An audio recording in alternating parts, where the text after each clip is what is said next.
En su afán por dominar al mundo, el hombre ha tenido dos grandes ambiciones: controlar el tiempo y el espacio. Para el tiempo, creó los relojes, los calendarios. Para el espacio, creó la arquitectura y su derivado posterior, el urbanismo.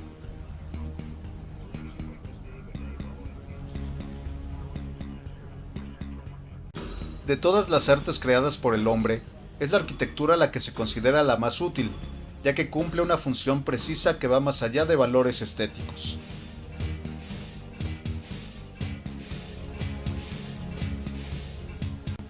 Al ser contenedora de la vida de los seres humanos, la arquitectura, como toda arte, puede transformar sensaciones, emociones, estados anímicos. De una buena o mala arquitectura puede derivar el bienestar o la opresión de una persona o de una sociedad. Pensemos en la arquitectura militar, la carcelaria o la hospitalaria. Cada una de ellas busca una función específica: la protección, el acoso físico y emotivo, o la restauración del bienestar, por citar algunos ejemplos.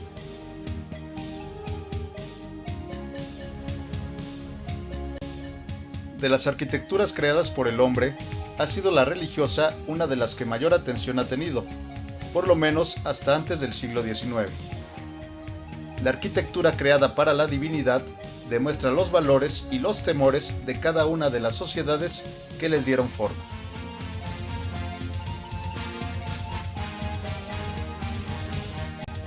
La importancia de la arquitectura ha permitido que se definiera durante mucho tiempo como la más completa de todas las artes, aquella que fusionaba cada una de las existentes, ya que tanto al interior como al exterior contenía elementos de la escultura, la pintura e incluso la literatura, a través de las sentencias que se inscribían en sus muros.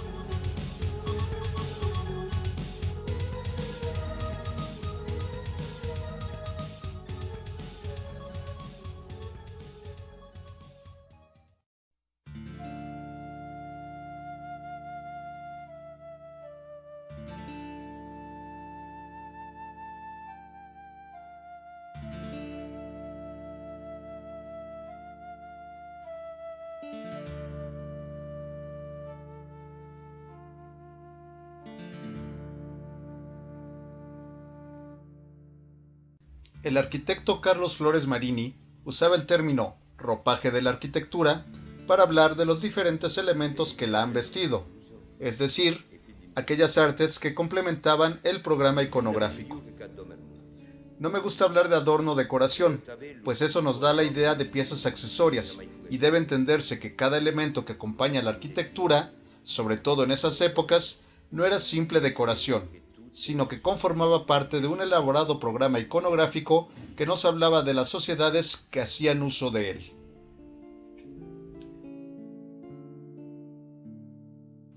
Este ropaje arquitectónico puede verse en distintas culturas durante muchos siglos, en los que la unión entre materiales y formas permitieron a las artes convivir de manera armónica.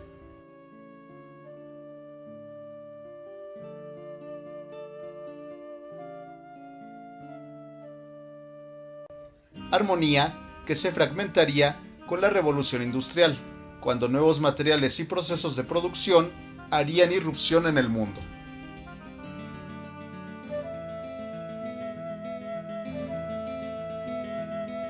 El acero, el cemento Portland y el vidrio industrial, los nuevos materiales, exigían nuevas formas arquitectónicas que difícilmente se mostraban con el recubrimiento clásico. El vestido, el ropaje, se volvió disfraz.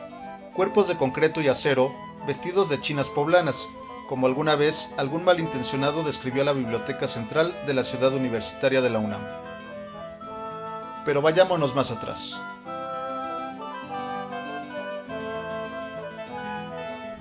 Como todo lo novedoso, la arquitectura del siglo XIX se enfrentó a la renuencia de los tradicionalistas, que condenaban su presencia o más aún su interferencia sobre la antigua arquitectura, como Víctor Hugo, quien decidió dejar constancia de su sentir en su novela Nuestra Señora de París.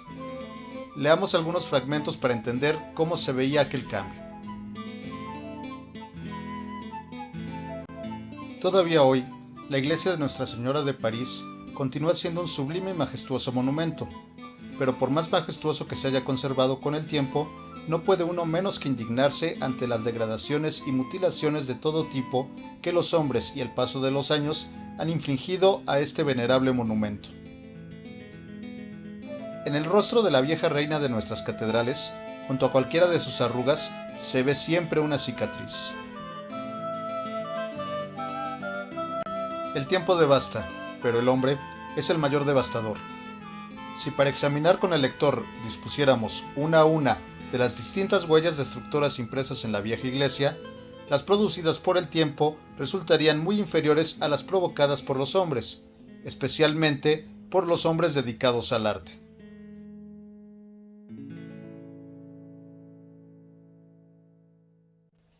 Las modas han causado mayores males que las revoluciones, pues han cortado por lo sano, han atacado el esqueleto mismo del arte, han cortado, cegado, desorganizado, anulado el edificio, tanto en la forma como en su simbolismo, tanto en su organización lógica como en su belleza, y además han reconstruido, pretensión esta que, al menos, no habían tenido ni el tiempo ni las revoluciones.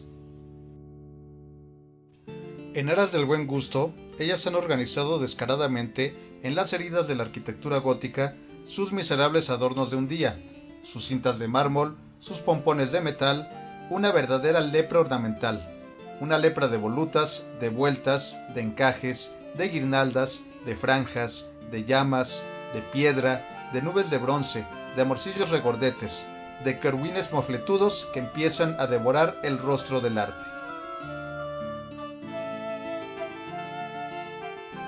Pero no era solo Notre Dame. Todo París comenzaba a transformarse, y con él el mundo occidental.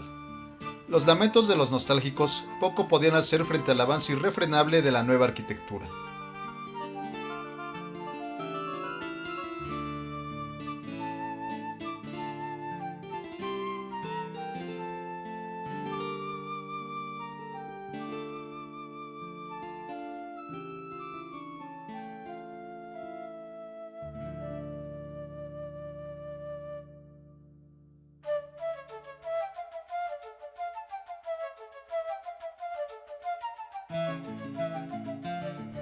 En este debatirse entre lo nuevo y lo tradicional, uno de los primeros ejemplos que nos hablan de cómo se dio respuesta a este dilema es la Biblioteca de Santa Genoveva en París, cuya construcción comenzó a mediados del siglo XIX y finalizó hacia 1861. El exterior de este edificio es de estilo neorrenacentista, pero si miramos al interior, descubrimos su verdadera naturaleza. Esta biblioteca es uno de los primeros ejemplos de la arquitectura de hierro, la cual permitía construir grandes espacios abiertos con poco material. La amplitud del espacio, a la vez, permitía que éste fuera más luminoso, incluyendo grandes ventanales que permitieran a los lectores gozar de una buena visión. Esta arquitectura en poco se diferenciaba de aquella que comenzó a construirse para los ferrocarriles, el nuevo medio de locomoción que permitiría a los hombres del siglo XIX acortar sus distancias. De la carreta pasarían al tranvía y del tranvía al metro, cuyas velocidades rebasarían la imaginación de los antiguos hombres.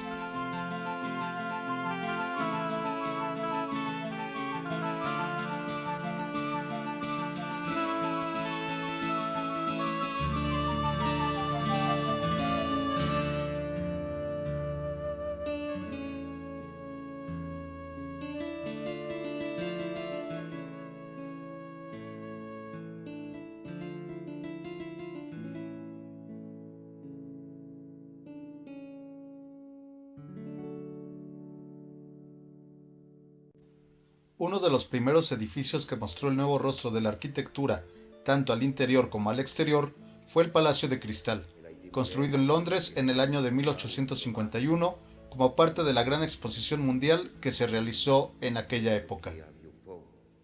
Esta obra enfrentó a los europeos de aquel entonces, por primera vez, al dilema de la nueva arquitectura sin disfraz. El nuevo ropaje indicaba que el edificio moderno necesitaba muy poco que lo cubriera, además de que sería más económica su confección, casi un prêt-à-porter, continuando con la analogía.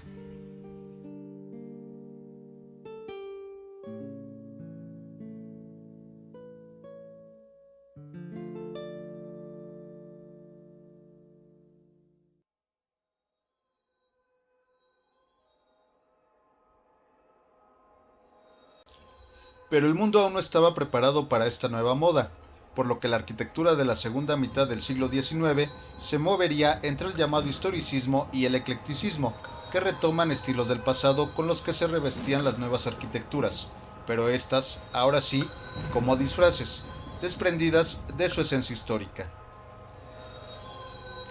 Estos estilos serían llamados neos. De este modo encontramos el neoegipcio, neogótico, neomudéjar, neorrenacentista, neocolonial o neobarroco, estos dos últimos de gran importancia en nuestro país.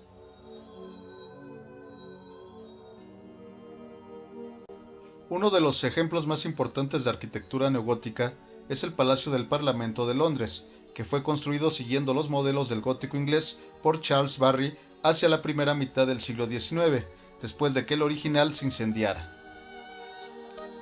El Parlamento de Budapest se inspiraría en esta obra para construir una con funciones similares hacia el año de 1885. Mirando al interior del Parlamento, podemos ver dónde está el engaño de esta arquitectura, ya que las esbeltas columnas que se ven al fondo de ningún modo podrían sostener esas techumbres si hubiesen sido construidas con materiales tradicionales.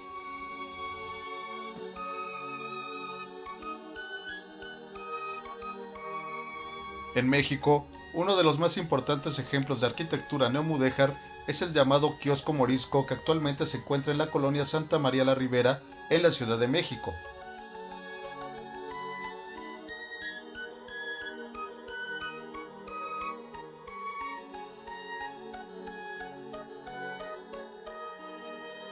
Este edificio fue construido para ser el pabellón de México en la Exposición Universal de 1884 y en la Feria de San Luis, Missouri, en 1902.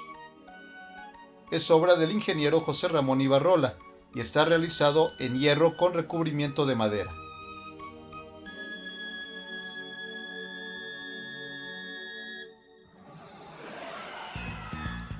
Esta obra rescata elementos del arte islámico, pero desprendidos de su esencia, ya que las formas geométricas y vegetales responden únicamente a cuestiones estéticas y decorativas y no de índole religiosa, como ocurre en la arquitectura original.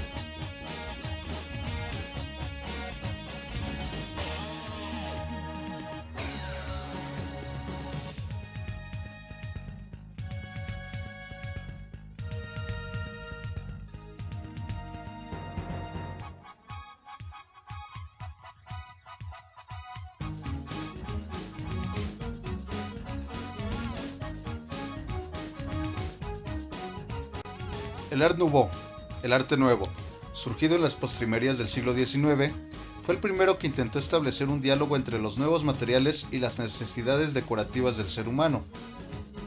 Una arquitectura desprovista de toda ornamentación aún no estaba en el gusto de los hombres, pero lo cierto es que los historicismos de la misma manera negaban la realidad del hombre moderno, que viajaba en locomotora y construía con nuevos materiales. Sería la manipulación del hierro fundido el que acercaría a los hombres modernos a ese arte nuevo, siguiendo las tendencias que ya se vivían en las llamadas artes decorativas en movimientos como el Art and Craft y el diseño gráfico, que a la vez que retomaba los patrones del pasado, constituía nuevas formas acordes a los tiempos renovados.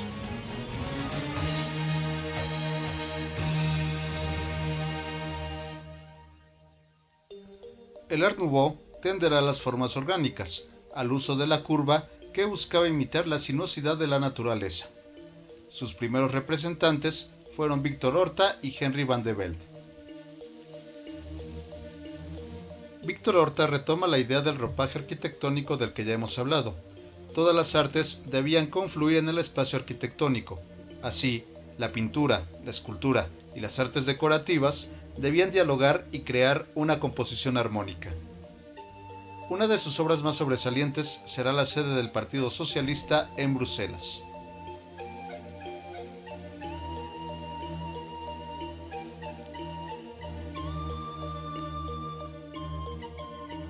Por su parte, Henry van de Velde creará una arquitectura mucho más contenida, sin muchos alardes organicistas, más acercado al geometrismo que después caracterizaría al Art Deco de la segunda década del siglo XX.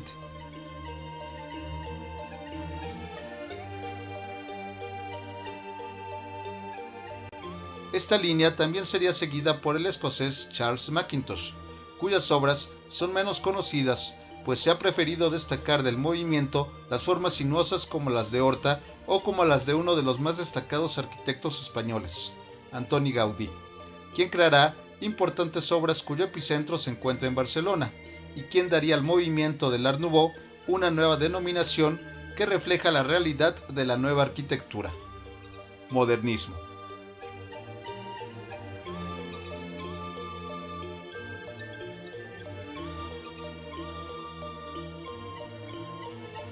Gaudí es un arquitecto excepcional que lo mismo combina el uso de metales que de maderas, cristales multicolores y concreto. Entre sus obras más importantes se encuentran aquellas que elaboró para la familia Güell, entre las que se encuentra una finca y el parque del mismo nombre.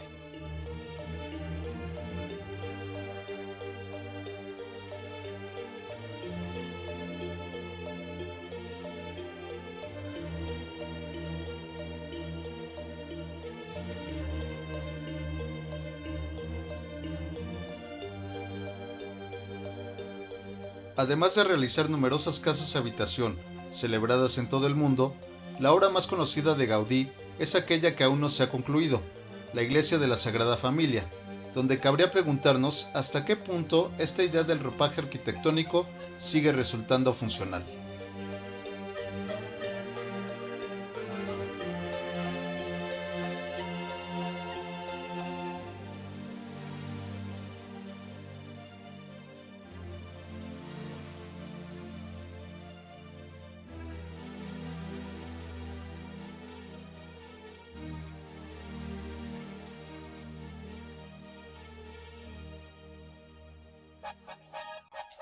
Tendría que llegar el siglo XX para que finalmente el ser humano se desprendiera de los elaborados ropajes arquitectónicos del pasado. Aunque no nos engañemos, la arquitectura sigue revistiéndose de nuevas formas, algunas tan complejas como las de antaño, experimentando con elementos básicos que acerquen a este arte ya no la idea del contenedor de las artes, sino a una situación más sustentable, que de ningún modo renuncia a sus valores estéticos.